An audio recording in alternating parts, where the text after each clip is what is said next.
नागरिक उड़ान न्यूज 24 में आपका स्वागत है। देश और राष्ट्र की खबरों में सबसे आगे। नमस्कार, मैं खुशी और आप देख रहे हैं नागरिक उड़ान न्यूज। आइए नजर डालते हैं आज की बड़ी खबर पर। यूपी में लोकसभा चुनाव में करारी हार और इंडिया गठबंधन की जीत को लेकर यूपी के मुख्यमंत्री योगी आदित्यनाथ को हटाए जाने की चर्चा जोरों पर। यूपी लोकसभा चुनाव जहां इंडिया गठबंधन ने भारी संख्या में जीत दर्ज कर ये साबित कर दिया कि भारत के लोकतंत्र में जनता सर्वोच्च है और वो कभी भी अपने निर्णय से किसी भी बड़े राजनीतिक दल को सत्ता से बाहर कर सकती है। ऐसा ही लोकसभा की 18वीं लोकसभा चुनाव प्रणाली में हुआ कि बीजेपी जहां यूपी में राम मंदिर के मुद्दे, भ्रष्टाचार, हिंदूवाद और विपक्ष को जेल में भेजने के साथ विभिन्न आरोपों से विपक्ष को घेरने का कार्य किया, लेकिन जनता ने इसे अपने सिरे से खारिज कर दिया। यूपी के मुख्यमंत्री योगी आदित्यनाथ की अटकलें बढ़ती जा रही हैं, क्योंकि यूपी में भाजपा 80 में से 80 सीटों का दावा ठोक रही थी। वहीं अब बीजेपी को महज 33 सीट जीतकर ही यूपी की हार से दूसरी बड़ी पार्टी बनकर रह गई है। वहीं सपा अखिलेश यादव ने 37 सीट के साथ यूपी की सबसे बड़ी पार्टी के रूप में अपना एक अलग राजनीतिक प्रतिष्ठा को साबित कर दिया है। कांग्रेस जो यूपी में कुछ विशेष रोल का निर्वहन नहीं कर पा रहे थे, यूपीए प्रमुख राहुल गांधी ने यूपी में 6 सीटें जीतकर बहुत बड़ी उपलब्धि के साथ भारत में 99 सीट जीतकर विपक्ष की सबसे बड़ी पार्टी के साथ कुल इंडिया गठबंधन ने 243 सीटों पर जीतकर सरकार बनाने की पहल में शामिल है। वहीं बीजेपी पुनः सत्ता की कयास लगा रही। बीजेपी को अपने दम पर महज 239 सीट ही प्राप्त हुई हैं, लेकिन उसके सहयोगी दलों के सहारे बीजेपी के प्रधानमंत्री नरेंद्र मोदी प्रधानमंत्री बहुमत दल स्पष्ट बहुमत की सीटों के साथ सरकार बनाने की संख्या का दावा जनता के समक्ष पेश करने के लिए कांग्रेस कर चुके और उनकी एनडीए गठबंधन व सहयोगी दल की बैठक 4 बजे प्रस्तावित है।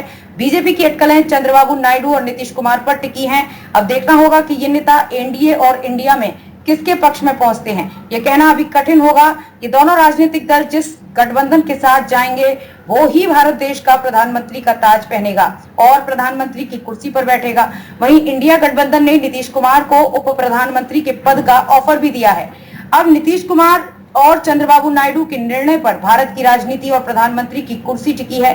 अब आज रात्रि 8 बजे तक मीटिंग के उपरांत ही भारत की राजनीति का प्रधानमंत्री तय होगा। वहीं इंडिया गठबंधन ने भी सरकार बनाने की बैठक आज शाम 6 बजे प्रस्तावित की है।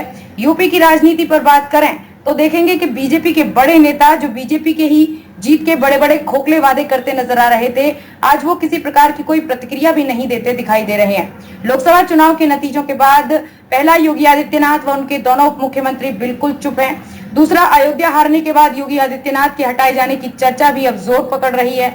तीसरा, सपा का सन 1947 के बाद सबसे अच्छा प्रदर्शन है।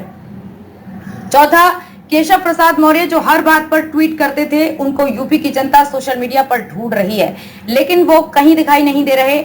यूपी की परंपरागत सीट जिस पर भारत देश की बीजेपी ने सबसे बड़ा मुद्दा मर्यादा पुरुषोत्तम भगवान श्री राम मंदिर के उद्धार और स्थापना पर भी अयोध्या की सीट हार गई, जो यूपी के मुख्यमंत्री योगी आदित्यनाथ की चिंता बढ़ा दी है। और आंतरिक चर्चा में यूपी के मुख्यमंत्री योगी आदित्यनाथ को हटाने की बात भी सुर्खियों में चर्चा का विषय बनी हुई है। विभिन्न राजनीतिक दल और नेताओं द्वारा इंडिया गठबंधन और एनडीए की सरकार बनाने की बात अपने अपने पक्ष में कह रहे हैं। अब ये दोनों गठबंधन की मीटिंग के बाद विभिन्न राजनीतिक दलों के प्रस्ताव के उपरांत ही दिल्ली में बैठक से ही निर्धारित होगा। बीजेपी के विपक्ष के राजनीतिक दलों में जो विरोधाभास चल रहा है, जिसमें इंडिया गठबंधन ने अपने विभिन्न मुद्दों से बीजेपी को परास्त कर दिया और जनता ने बीजेपी को सिरे से खारिज करते हुए इंडिया गठबंधन को प्राथमिकता दी। स्वयं प्रधानमंत्री नरेंद्र मोदी ने एनडीए को 400 सीट का नारा दिया था और यूपी में 80 से 80 सीट नारा दिया था। एनडीए को महज 252 सीटें मिली हैं। वहीं सरकार बनाने के लिए 272 सीट होनी चाहिए। वहीं इंडिया गठबंधन को 234 सीट मिली है। अब भारत के प्रधानमंत्री के किंग मेकर चंद्रबाबू नायडू ने 16 सीट और नीतीश कुमार की मुख्य भूमिका रहेगी। आज दिल्ली में एनडीए और इंडिया गठबंधन की बैठकों पर निर्भर करेगा कि सरकार किसकी बनेगी। अब तक के लिए बस इतना ही। फिर होगी आपसे मुलाकात ऐसी एक और बड़ी खबर के साथ। तब तक के लिए नमस्कार और देखते रहिए नागरिक उड़ान न्यूज।